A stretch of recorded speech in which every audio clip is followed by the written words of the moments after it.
Assalamualaikum warahmatullahi wabarakatuh. Bismillahirrahmanirrahim. Rabbi shrah li sadri wa yassir li amri wahlul 'uqdatam min lisani yafqahu qawli.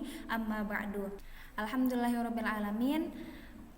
Puji syukur kita haturkan kepada Allah Subhanahu wa taala yang telah memberikan kita banyak nikmat ya anak-anak semua.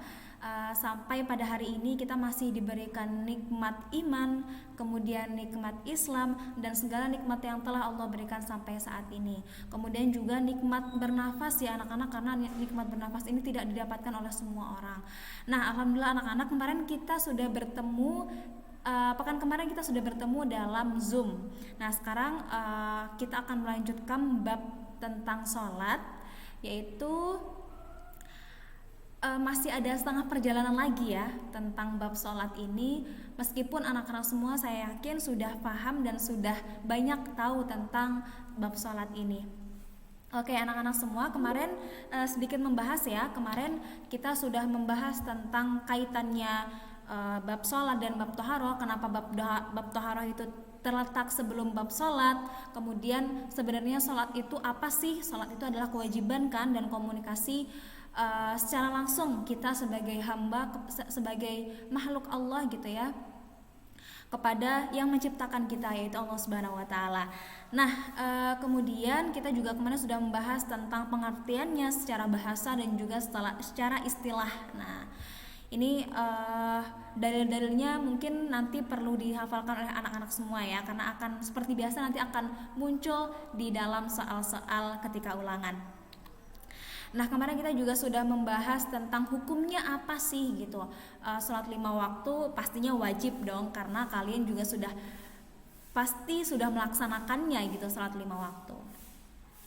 Nah, anak-anak semua, kemarin kita juga sudah membahas tentang syarat wajib sholat, kemudian syarat sah sholat, kemudian rukun-rukun sholat apa saja, kemudian sunnah-sunnah sholat yang dibagi menjadi 2, kemudian hal yang membatalkan sholat, kemudian hal-hal yang dimakruhkan dalam sholat.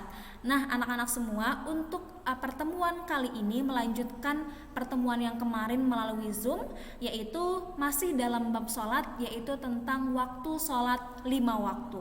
Anak-anak semua, saya yakin bahwa anak-anak semua sudah mengetahui waktu sholat subuh itu kapan, waktu sholat zuhur itu kapan, waktu sholat asar itu kapan, maghrib kapan, isya kapan gitu. Tapi kita akan lebih membahas secara rinci di sini ya anak-anak. Oke.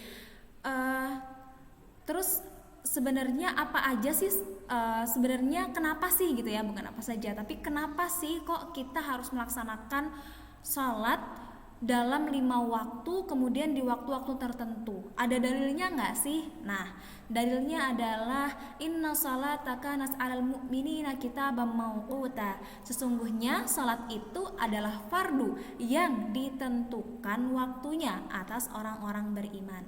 Nah, ini di surat Ali Imran ayat 103. Nah, di sini sudah secara jelas ya disebutkan gitu. Kalau misalnya nanti ada yang nanya, ada dalilnya nggak sih waktu sholat 5 waktu itu? Ada di surat Al-Imran ayat 103. Nah, di dalam ayat ini memang tidak dijelaskan secara rinci anak-anak semua tentang waktu sholat subuh itu kapan, zuhur itu kapan, asar itu kapan, kemudian maghrib itu kapan, isya itu kapan. Tapi dijelaskan dalam hadis Rasulullah SAW. Nah, di sini Nabi SAW bersabda, Ibnu Abbas berkata, Allah Azza wa Jalla telah mewajibkan salat 5 waktu kepada Nabi Muhammad SAW. Kemudian Nabi meminta keringanan kepada Allah sehingga dijadikan salat menjadi 5 waktu. Hadis riwayat Ahmad. Nah, anak-anak semua perlu diketahui bahwa dulu itu diwajibkan salat itu 50 waktu. Nah, setelah kejadian Isra Mi'raj gitu ya, itu saat kejadian Isra Mi'raj terjadilah keringanan ini, rukhsah ini ya kepada kita umat Islam gitu, sehingga sholat ini hanya 5 waktu saja.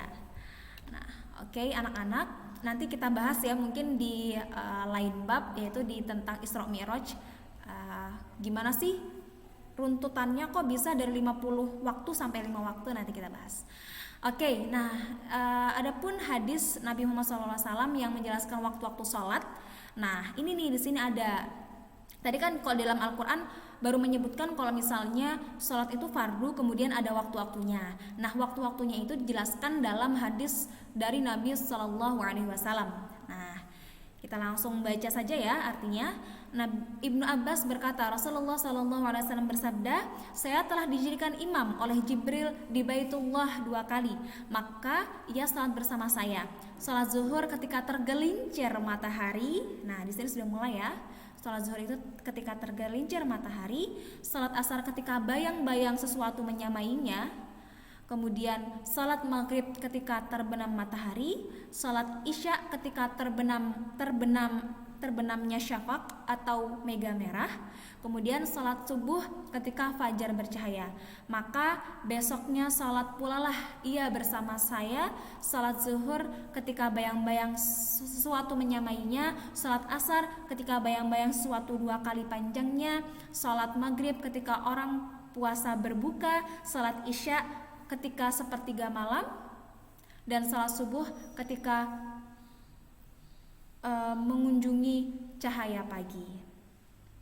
Lalu Jibril menoleh kepadaku dan berkata, wahai Muhammad, inilah waktu sholat nabi-nabi sebelum engkau, dan waktu sholat adalah antara 2 waktu itu. Nah gitu ya anak-anak. Nah yang dimaksud dengan antara waktu sholat adalah antara 2 waktu itu. Jadi misalnya sholat zuhur ya ke asar gitu kan. Nah berarti waktu sholatnya itu berarti di antara kedua itu gitu.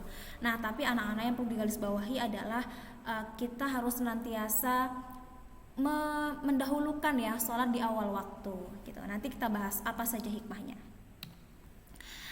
Nah anak-anak semua, tadi berdasarkan hadis yang sudah kita baca, dijelaskan bahwa sholat 5 waktu itu ada sholat zuhur, udah tahu ya, sholat zuhur, sholat asar, sholat maghrib, sholat isya, dan sholat subuh gitu. Nah di sini dijelaskan secara rinci. Sholat zuhur itu ketika matahari condong ke arah barat. Jadi matahari udah di atas, habis itu condong ke arah barat, kemudian sampai akhir bayang-bayang sama panjang dengan suatu benda antara pukul 12 sampai 15. Nah ini tentunya menyesuaikan dengan waktu di setiap negara dan juga di setiap waktu gitu ya, karena tiap hari sebenarnya waktunya berbeda-beda, makanya ada jadwal waktu sholat dan lain sebagainya. Nah kemudian sholat asar. Nah tadi ya kalau misalnya sholat zuhur diingat-ingat, jadi mulai tergelincirnya matahari gitu, tergelincirnya matahari ke arah barat, condong ke arah barat gitu ya. Jadi bukan pas di tengah-tengah gitu ya, tapi justru ketika condong ke barat gitu. Kemudian sampai bayang-bayang sama panjang dengan suatu benda. Jadi kalau misalnya kita mau tahu nih sholat zuhur itu selesai itu habis waktunya itu kapan? Ketika bayang-bayang benda, suatu benda jika dikenakan di matahari ini itu tuh panjangnya sama kayak benda tersebut gitu. Nah kemudian yang kedua adalah sholat asar. Sholat asar ini tentu ketika berakhirnya waktu setelah zuhur dan atau ketika bayang-bayang suatu benda lebih panjang dari benda sesungguhnya dan berakhir sampai beberapa saat sebelum matahari terbenam antara pukul 15 sampai 18.00.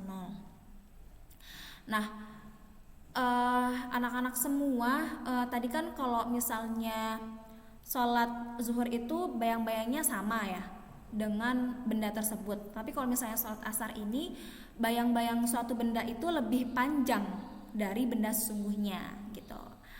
Oke, kemudian salat maghrib. Salat maghrib ini kapan sih gitu? Sejak terbenamnya matahari hingga hilangnya mega syafaq. Jadi kalau misalnya kalian lihat tuh sore-sore di waktu maghrib itu pasti ada mega merah ya, awan merah itu. Nah itu berarti waktunya udah maghrib gitu. Itu masih maghrib. Tapi kalau misalnya sudah hilang berarti itu masuknya waktu isya. Gitu ya anak-anak. Nah kemudian waktu isya ini tadi ya hilangnya mega merah atau syafaq tadi sampai terbitnya fajar sodik antara pukul 19 sampai 4. Nah fajar sodik ini adalah matahari terbit gitu ya, matahari terbit, benar-benar terbit gitu. Kemudian sholat subuh. Nah, sholat subuh ini berarti setelah sholat isya kan. Nah, jadi sejak terbit fajar sodik hingga terbit matahari atau kira-kira pukul 4 sampai 5.30. Nah, oke, anak-anak. Itu ya, saya kira sudah jelas tentang waktu sholat 5 waktu. Nah, anak-anak semua, seperti yang sudah saya sampaikan tadi, bahwa meskipun waktu sholat itu panjang, tapi sebaiknya sholat itu di awal waktu. Kenapa? Karena ketika kita sholat di awal waktu itu akan bisa mendapatkan lebih khusyuk dan kita akan mendapatkan keutamaan berjamaah. Kalau misalnya nggak awal waktu kan kita nggak bisa berjamaah kan, gitu kan. Nah, kemudian terus kita juga sebaiknya menghindari sholat di akhir waktu. Kenapa? Karena jika kita sholat di akhir waktu itu pasti kemerungsung, tergesa-gesa gitu ya, anak-anak pasti khawatir, wah bentar lagi udah mau asar nih misalnya gitu kan, belum sholat zuhur. Nah, pasti akan ada kegelisahan, jadinya sholatnya nggak khusyuk gitu kan. Nah, kemudian anak-anak di sini juga disebutkan tentang hukum melalaikan sholat sampai habis waktunya gitu ya.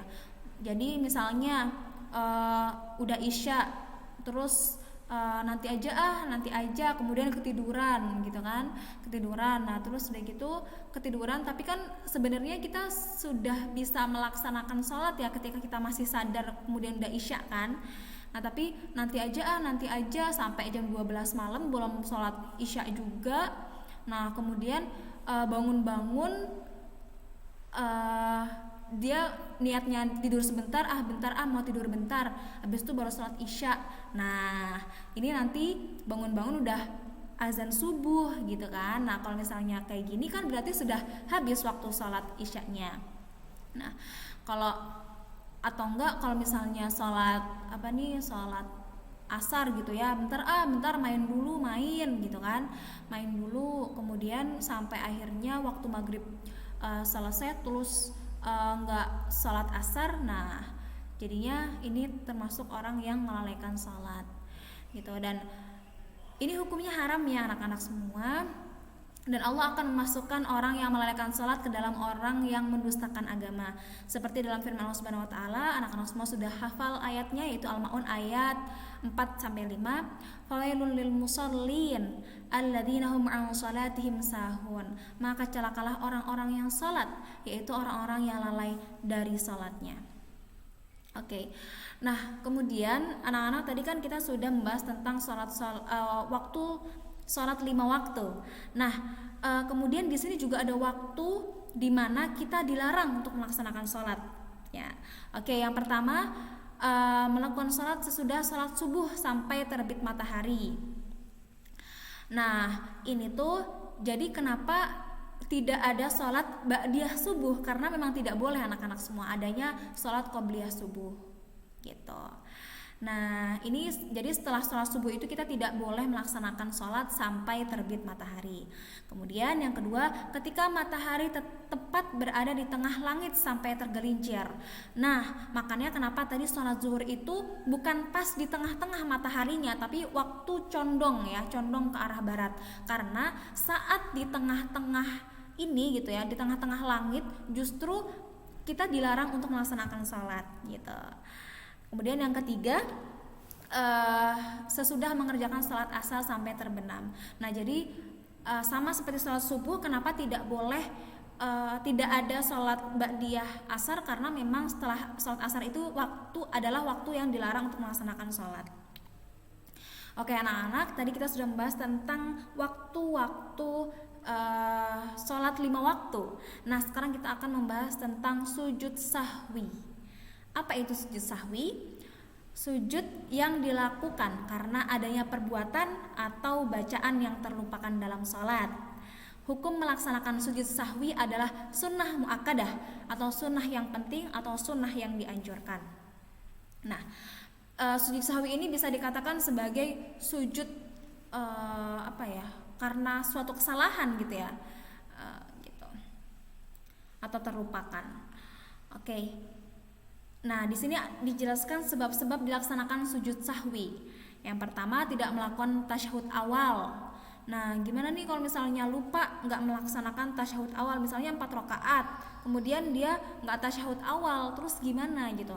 Nah, di sini Rasulullah SAW bersabda, apabila salah seorang dari kamu berdiri sesudah 2 rakaat, tetapi ia belum sampai sempurna berdiri, hendaklah ia duduk kembali untuk bertasyahud awal. Dan jika sudah berdiri betul atau sudah tegap gitu ya, maka ia jangan duduk kembali dan hendaklah ia sujud 2 kali atau sujud sahwi.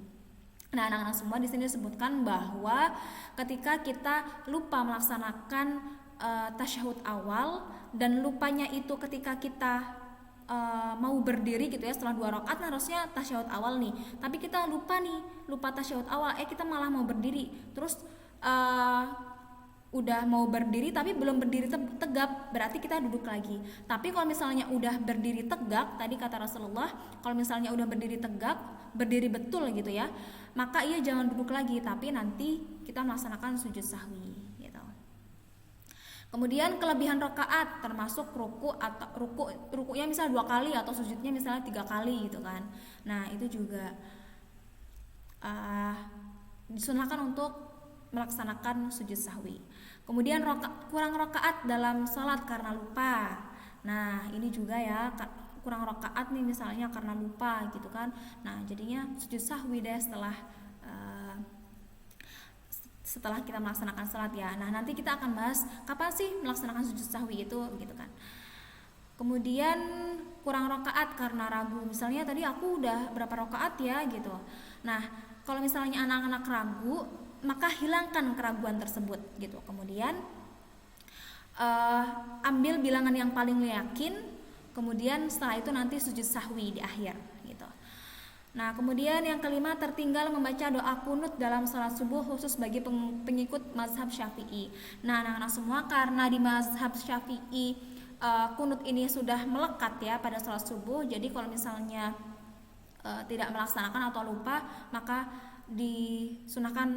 disunah muakkadahkan untuk melaksanakan sujud sahwi. Tapi kalau misalnya yang bukan mazhab Syafi'i, misalnya orang-orang NU kan mazhab Syafi'i ya, maksudnya mengikutinya kunut gitu kan. Kalau misalnya orang-orang Muhammadiyah biasanya tidak melaksanakan kunut. Nah, itu berarti kalau misalnya yang nggak melaksanakan kunut ya nggak apa-apa gitu, tidak usah melaksanakan sujud sahwi. Tapi kalau misalnya udah biasa kunut, berarti kalau lupa berarti harus disunah muakkadahkan untuk melaksanakan sujud sahwi. Nah, terus gimana sih caranya sujud sahwi itu? Nah, ada dua cara gitu ya. Yang pertama sebelum salam dan yang kedua setelah salam. Nah, kapan melaksanakan sujud sahwi sebelum salam dan kapan melaksanakan sujud sahwi setelah salam? Nih, jika datangnya sebab itu sebelum memberi salam, maka sujud sahwi dilakukan sebelum salam. Jadi kalau misalnya kita lupa nih, terus ingatnya sebelum salam, berarti kita sujud sahwinya sebelum salam. Tapi kalau misalnya keingatannya setelah salam, maka kita sujud sahwinya setelah salam. Gitu ya anak-anak. Nah, kemudian bacaan sujud sahwi itu apa? Pendek ya bacaannya, subhanaman la yanamu wa la yashu, maha suci zat yang tidak tidur dan tidak lupa gitu. Nah, anak-anak, sujud sahwi ini sujud 2 kali ya, sujud 2 kali dengan membaca bacaan sujud sahwi tadi gitu. Sujud biasa 2 kali gitu. Nah, anak-anak semua, tadi kita sudah membahas tentang sujud sahwi, kemudian sekarang kita membahas tentang hikmah sholat secara dari segi moral gitu ya. Nah, di sini hikmah sholat sebenarnya banyak ya anak-anak, bukan hanya dari segi moral saja, tapi juga dari segi kesehatan juga. Nah, nanti kita akan bahas. Pertama, menghapus dosa-dosa kecil. Nah, di situ jelas ya dosanya, dalilnya kok dosanya. Rasulullah SAW bersabda, jikalau di pintu seseorang di antara kamu ada sebuah sungai di mana ia mandi 5 kali, maka apakah akan tinggal lagi kotorannya yang melekat pada tubuhnya? Yang demikian itu serupa dengan salat 5 waktu, yang mana Allah dengan salat itu menghapuskan semua kesalahan. Nah, kesalahan-kesalahan di sini maksudnya dihapuskan adalah kesalahan-kesalahan kecil atau dosa-dosa kecil. Nah, anak-anak semua tadi di sini disebutkan hmm, sholat itu ibarat membersihkan gitu ya. Tadi kalau itu diibaratkan mandi 5 kali sehari, masa nggak bersih sih? Justru akan bersih gitu kan. Makanya ini juga sebagai penghapus dosa-dosa kecil kita. Kemudian juga benteng hidup kita. Inna salata tanha 'anil fahsya'i wal munkar. Nah, sesungguhnya salat itu mencegah dari perbuatan-perbuatan keji dan mungkar. Nah, jelas ya ketika salat ini mencegah dari perbuatan keji dan mungkar, maka itu sudah menjadi benteng hidup kita untuk senantiasa melaksanakan kebaikan-kebaikan dalam hidup kita. Nah, kemudian yang ketiga, mendidik jiwa agar terhindar dari rasa takabur, sombong, dan tinggi hati. Nah, karena kenapa anak-anak? Karena di sini disebutkan dalam surat Al-Ma'arij ayat 19 sampai 23 ya. Karena manusia ini selalu berkeluh kesah apabila ditimpa kesusahan dan bersifat kikir apabila mendapat kebaikan. Nah, untuk menghindari hal-hal tersebut, maka salat inilah yang bisa menghindari kita dari rasa takabur, sombong, dan tinggi hati. Karena ketika kita sholat, kita tunduk kepada Allah Subhanahu Wa Taala, kita berpasrah kepada Allah Subhanahu Wa Taala, hanya Allah gitu ya, yang patut kita sembah, yang patut kita bergantungi atas segala masalah yang kita punya gitu ya, atau segala keluh kesah yang kita punya, maka kita tidak akan menjadi tinggi hati, karena sebenarnya kita bukan siapa-siapa gitu ya. Kita adalah hamba kecil yang tidak bisa apa-apa. Kita hanya melaksanakan apa yang Allah laksanakan, kemudian kita berpasrahnya kembali juga, berpasrahnya lagi juga hanya kepada Allah Subhanahu Wa Taala. Dan kemudian yang keempat, membina rasa persatuan dan persaudaraan antara sesama umat muslim. Nah, karena apa anak-anak? Karena kita kalau salat itu kan menghadapnya satu kiblat gitu ya, yaitu ke Ka'bah semuanya gitu. Jadi seluruh dunia menghadapnya ke sana gitu ya. Jadi ini merupakan lambang kesatuan, kebersamaan umat muslim gitu. Masya Allah sekali ya anak-anak. Nah, kemudian dari segi kesehatan juga ada bersedekap misalnya. Bersedekap ini gini kan, meletakkan tangan kanan di atas tangan kiri itu istirahat paling sempurna bagi kedua tangan. Kemudian ruku juga ya. Kalau ruku itu kan kalau rukunya benar itu sebenarnya bisa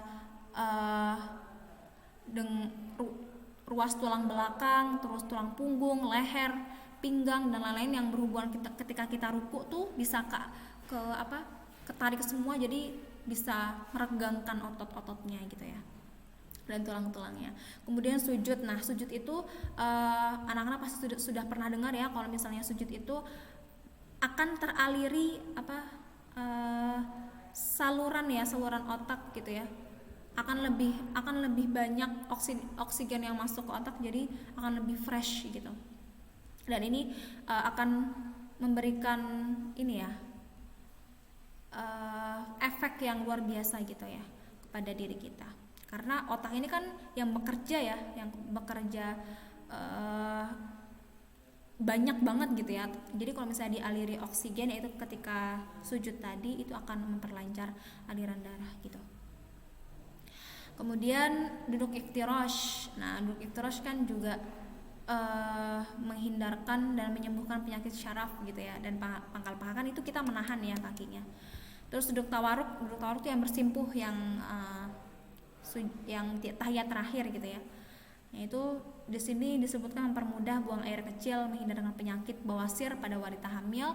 Kemudian yang terakhir adalah salam. Ketika salam kita tuh memperkuat otot leher dan kuduk gitu ya. Gitu. Nah, alhamdulillah anak-anak, itu dia bab sholat yang sudah kita pelajari, bab sholat yang sudah kita sama-sama laksanakan juga selama ini ya. Kalian sudah sholat 5 waktu setiap hari dan lain sebagainya. Nanti mungkin ketika sudah sampai di Ihsanul Fikri, nanti akan ada praktek sholat ya. Nanti ada penilaian praktek sholat nanti ketika sudah sampai di Ihsanul Fikri. Nah, anak-anak semua, mungkin itu saja untuk materi hari ini. Semoga kita senantiasa bisa memperbaiki amalan sholat kita ya, untuk semakin lebih khusyuk, semakin bisa lebih benar gitu ya. Gitu. Oke, mungkin cukup sekian. Terima kasih anak-anak. Wassalamualaikum warahmatullahi wabarakatuh.